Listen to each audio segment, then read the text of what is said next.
Good evening, everybody, and welcome to episode 51 of the Shop at the Shed project. It is a scorcher today, just so you know. If you had feel-o-vision, you would be sweating just talking to me. Now, I am sorry about this whole situation because I read an article online this morning about things that mature women should no longer do, and having a severe part on one side or the other is one of them. So between the roots and the my part is normally a little further on this side, so I don't want to do fashion mistakes that old people make. But it's driving me crazy, so I apologize if I'm flicking my hair. Miss Philly, my YouTube colleague, touches her hair constantly, but I did hear her say recently she has Tourette's, so that could be part of why she does that. And of course, that is not something she can control manually. There are medications for that, but I do not have Tourette's. I just hate my hair and my face, and I'm getting very close to chopping this hair off because it is long. I don't like it, and yeah. Anyway, let's get back to the reason that we are here, and that is for our 51st episode of Shop at the Shed and some fantastic bags. So a little bit of housekeeping to get out of the way initially. All bags are pre-loved. They are used bags. They are not brand new. There will be scuffs, there will be scratches, there will be blemishes.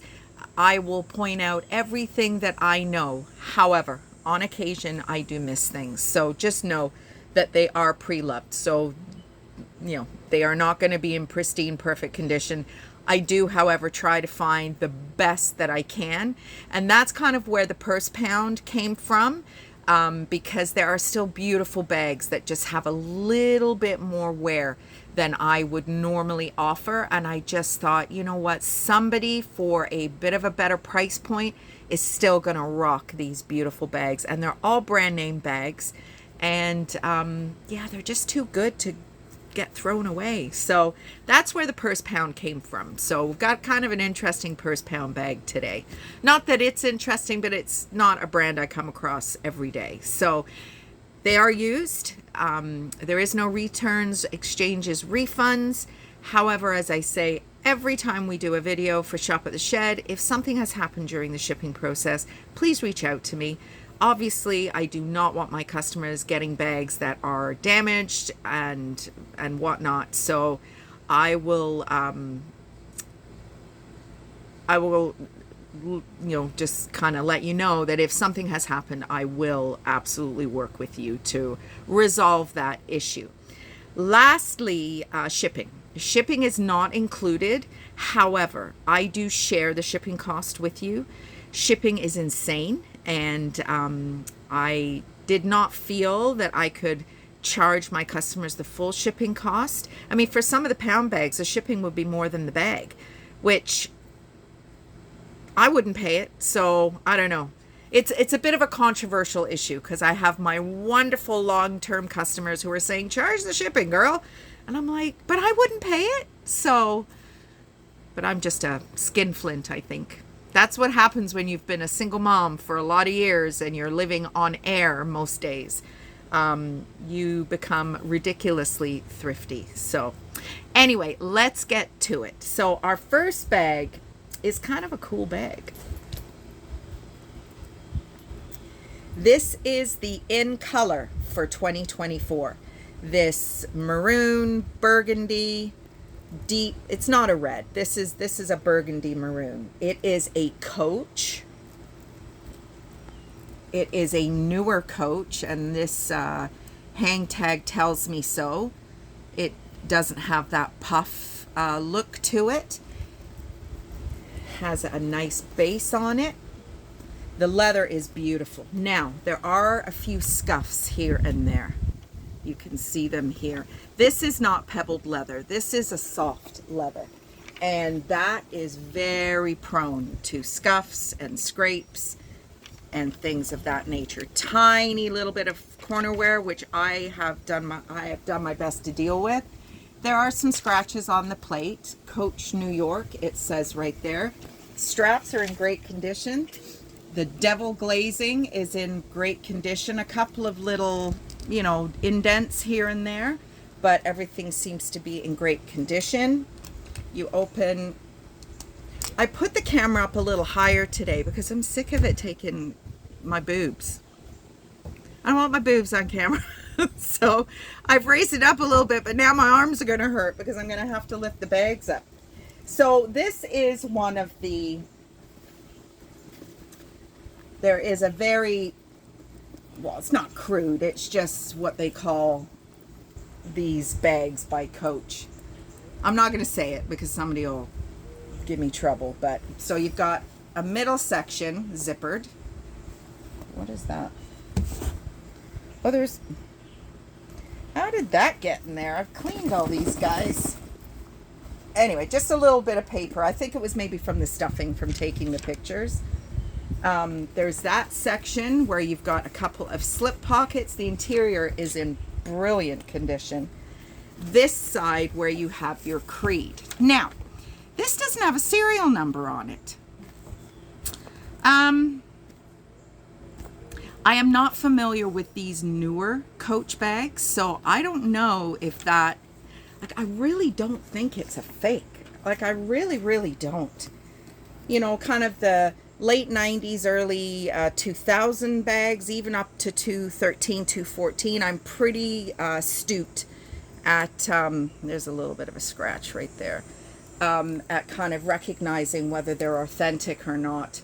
But this tag is a later model, like a newer bag, and I am really not familiar with how these bags work and if they even all have hang tags. So most of my bags I price as a really nice leather bag regardless of their branding. So however, every now and again I break that rule. So the next bag is a super cute little Derek Alexander. This is kind of a winter red, a deep red, not quite the burgundy of the Roots bag. Love the little tassel detail. That's just gorgeous. Like this little cutout detail. Rolled strap. Love this extra kind of unique attachment to the main body of the bag. Nice base on it. Back zipper. And then inside. So this is their kind of more of their formal line. The more casual line has the plaid interior. There's your branding. There's a zipper pocket. There's your little holder for your keys. There's your two slips. And there is another magnetic pocket too. So Derek Alexander is a Canadian company out of Calgary, Alberta. I love his bags. They are absolutely beautiful. Little bit of corner wear, just a tiny little bit of corner wear. My neighbors are riding by. We've got a new gentleman who just bought a trailer, and he thinks what I do is absolutely fantastic. If it had been him, I'm sure he would have come over. Oh, I'm sweating to death. So that is the Derek Alexander bag. Beautiful quality. I've said this once, I've said it 10 times. If you're not familiar with Derek Alexander, Google it. The prices are ridiculous. Now, is it ridiculous? Not really. It's a sleeper brand. They are just beautiful, simple, classic, functional, multi-compartmental bags. They just are. This is a little different in that it doesn't have an extra long shoulder crossbody strap. They always usually have those. But this is just a little kind of medium to small, little going out bag or something of that nature. But just this little extra just really gives it a little something. So that is bag number 2. So bag number 3, this is our pound bag.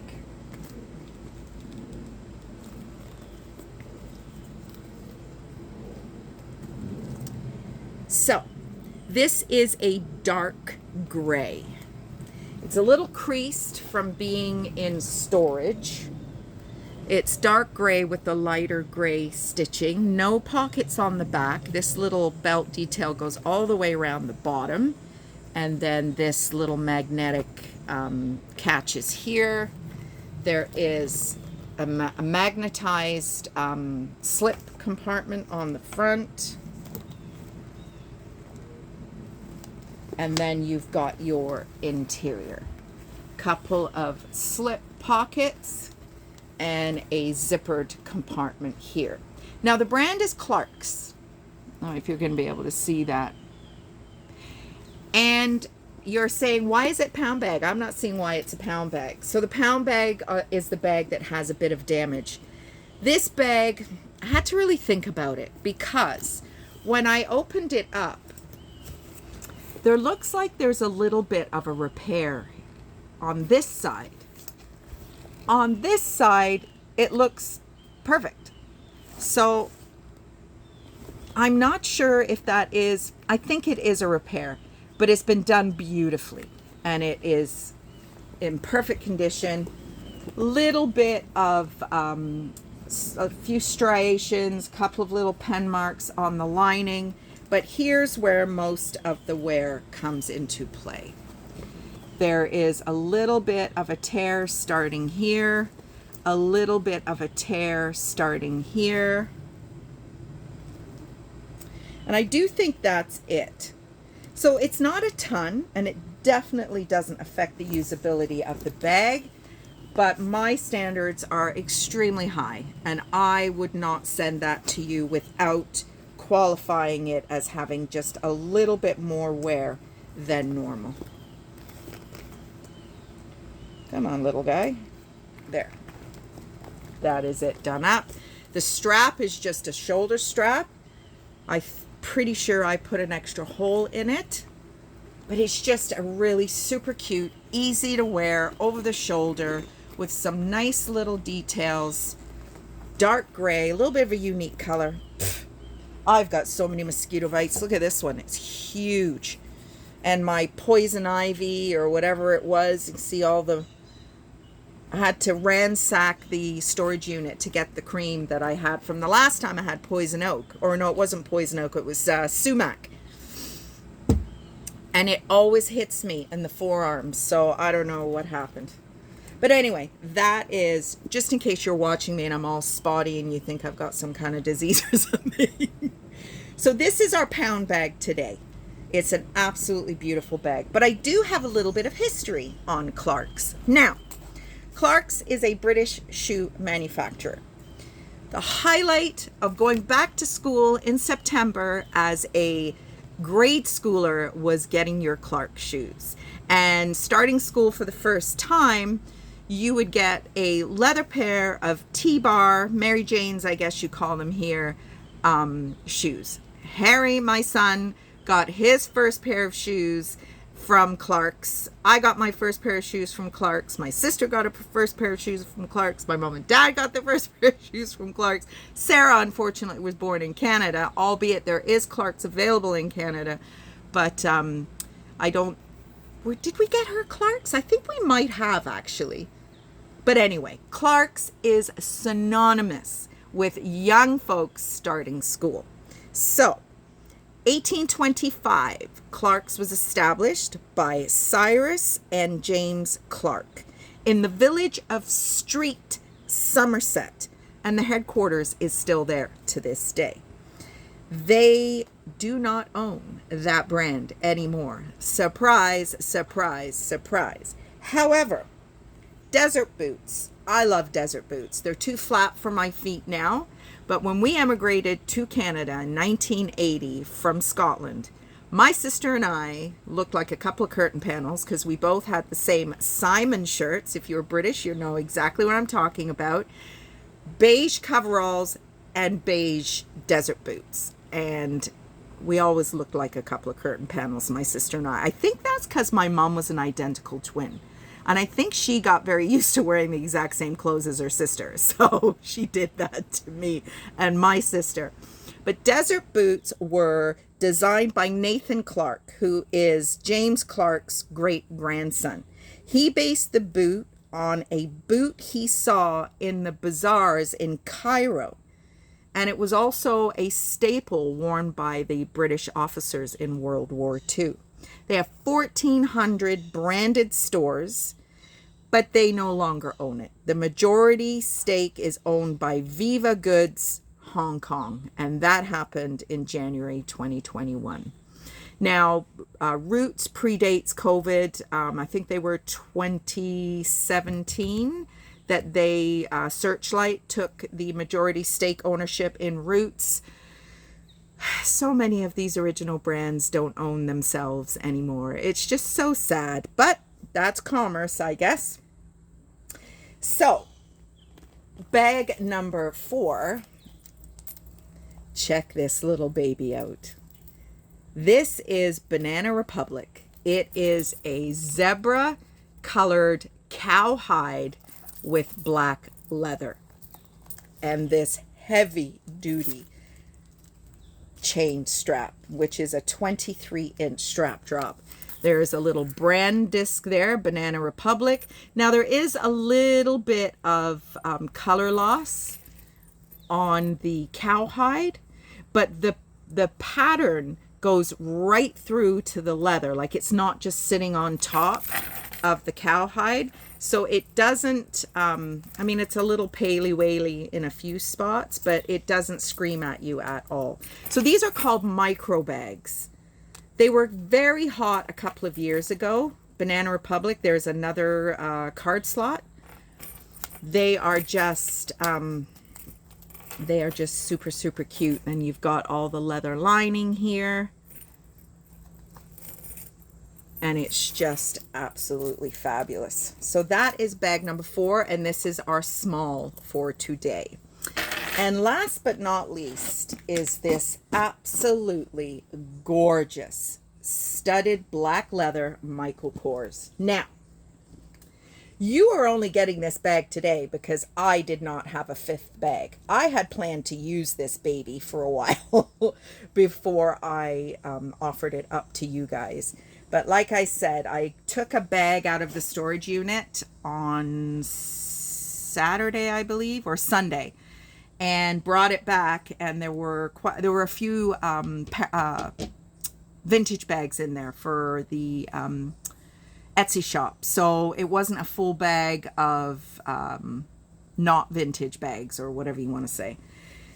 So I was struggling. I was keeping this one because I was going to use it. It gathers at the top. There are 2 magnetic closures on either side. If you open it right out, it's pretty well the same. Oh, there's a little bug. Go away. There's so many bugs. So the studded detail, very motorcycle. I mean, not that you would necessarily use this on a motorcycle. It's far too big.